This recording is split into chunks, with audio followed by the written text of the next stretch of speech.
Aínda que tratou de evitala ata os últimos momentos, o Pósito Rianxeiro veuse obrigado a ter que aplicar un expediente de regulación temporal de emprego.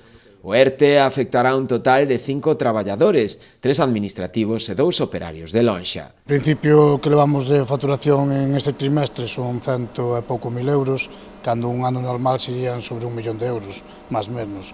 Vémonos ca necesidade de facer o ERTE pola actividade que hai. Estamos só co xeito, que é unha facturación de 2.000 euros diarios, que non nos chega a nada case. O que normalmente nos fai falta para sobrevivir serían sobre 12.000, 12.500 diarios para poder quedar a cero. En principio está feito para longeros, media jornada e oficina, que serían as 3 chavalas que están en oficina, as administrativas e a secretaria. A situación a día de hoxe é catastrófica para os máis de 300 mariscadores cos que conta a confraría.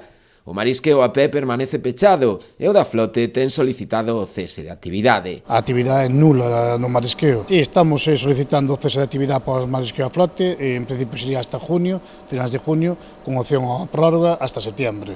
A mediados de junio farase un muestreo, outra vez nos bancos, que a nós o que nos mostros que nos deron a día de hoxe era cría todo o que había, a raíz da mortalidade que hubo todo no inverno, e o marisqueo a pé están hasta setembro parados tamén. Segundo o patrón maior Rianxeiro, corren malos tempos para o sector e o futuro parece negro. A verdade é que a situación é crítica.